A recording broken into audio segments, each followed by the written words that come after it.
Texas Hughley Hospital turned me in because I was trying to help a man who was dying get ivermectin. His wife sued the hospital. I was part of that lawsuit, and we won, and we had a court order to give the man ivermectin. So they came at you, right, for telling truths about COVID and ivermectin and the vaccine, and they came down hard on you. And so what's happening now is that they're coming after you still. This is from just the other day. Dr. Mary Talley Bowden's social media activity faces review in a hearing. Can you tell us, so they're still coming after you for old posts you made on social media. Can you tell us what the background is on this and what's happening? Yeah, I had 2 hospitals report me to the medical board. First was Houston Methodist. Basically, they suspended my privileges for spreading dangerous misinformation. And my response was to resign, and then they turned me in for resigning. And then at the same time, Texas Hughley Hospital turned me in because I was trying to help a man who was dying get ivermectin. His wife sued the hospital. I was part of that lawsuit, and we won, and we had a court order to give the man ivermectin. Basically, the hospital appealed. There was a stay, but there was a lot of confusion over whether or not I was allowed to go. And the lawyer told me I was allowed to send to the nurse to give the ivermectin. But the hospital said I wasn't, but I didn't know that at the time. And the nurse went to the hospital, shows up, and the police basically tell her to leave, and she leaves. So that was November 2021, and it's just become this saga. It's been dragged out for 3.5 years. And they recently the medical board was awarded summary judgment against me, saying that I did not have privileges when I sent the nurse. And so this hearing was to determine how guilty I am, what kind of punishment I deserve. And the first thing they did during the hearing was scrutinize a bunch of posts I made on social media 3.5 years ago. And so were you ever able to get that patient ivermectin?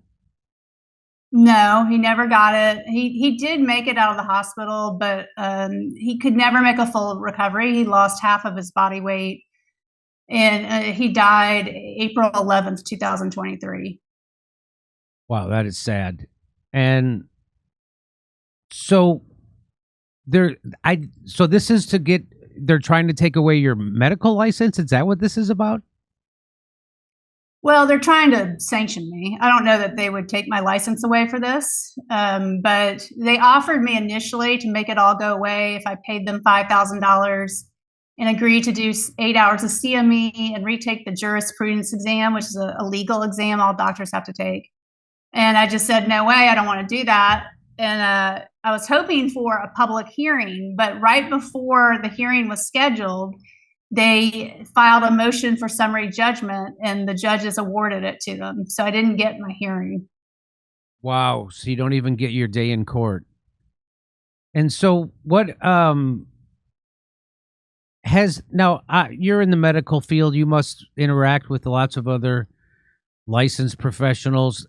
Have they woken up to the fact that they were in fact lied to, and that there was a concerted effort by the establishment to make people think that ivermectin was not a safe drug, and that ivermectin was not supposed to be used for humans, and not only that, but hydroxychloroquine, that there was this extra effort to make it seem that it was dangerous when it really was safer than Tylenol?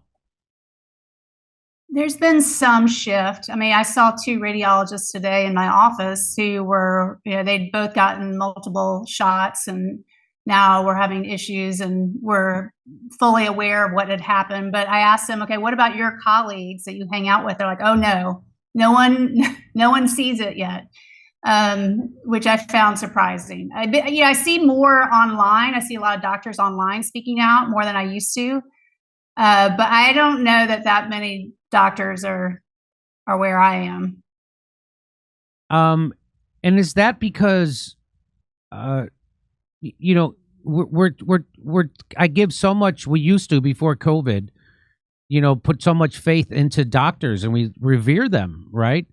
Well, why do you think doctors are so reluctant? I mean, I think they're more reluctant than the average Joe to be skeptical of the COVID narrative and big pharma this day. Why wouldn't that be the exact opposite? The people who know the most, why are they like that, you think? Well, naturally, we're a certain type, we're a certain personality, because to survive the training, you have to be compliant. And I've never been in the military, but I imagine medical training is similar. I mean, you have to, it's very rigid, you cannot veer outside the lines. And you have to make straight A's, and you have to be likable to get through it. So I think that's part of it. I think doctors are not prepared to deal with online information, because like when I was training, if you didn't have a textbook, you didn't have the information. So you really didn't have patients coming to you all the time, questioning what you were doing. You were the authority. Now it's quite opposite. I mean, now before anybody goes to the doctor, for the most part, they have research and they sort of have what's going on in their head.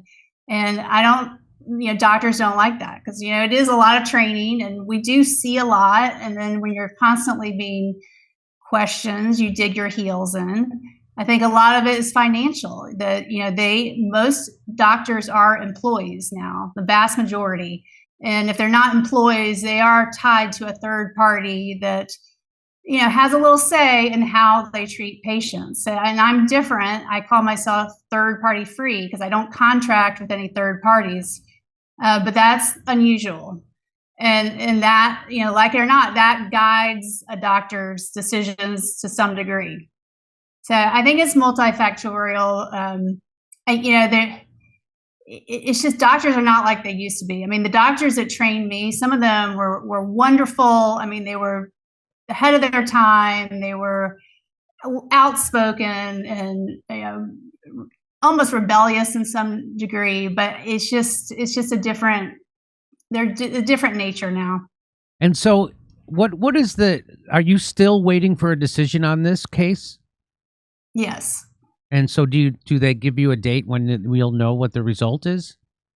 No. Hey, if you watch this show, you already know the media lies for the establishment nonstop. They lied about Russiagate, Ukraine, COVID, the lockdowns, all of it. That's why I keep partnering with Ground News. Their app and website make it super easy to compare media coverage from all over the world in one place. It's actually very handy.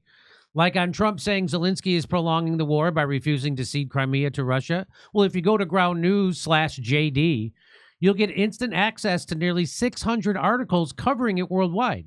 Ground News will even tell you if each reporting source has a political bias, how reliable the reporting is, and if they're independently owned or corporate controlled. They'll even show you where news sources are based. It's a super helpful way to see how UK media says Trump's walking into the Kremlin trap. Kiev points out they're under missile attack, and antiwar.com says Zelensky is actually the one holding things up. 3 different versions of the same story, and exactly why you can't just take the first headline you see as fact, especially when Trump's involved. The media is going to twist it into whatever it fits their agenda, so I can't recommend enough following the Ukraine war and even politics on Ground News. Check your blind spots and find the stories missing from either side of the political spectrum. You won't get this kind of transparency from mainstream media. Ground News is a lot like this show, actually. They're doing what we're doing. So just go to ground.news/JD or just scan the QR code on the screen. We're offering my viewers 40% off the same plan I use, which gets you unlimited access to all their features. This knocks the price down to just $5 a month.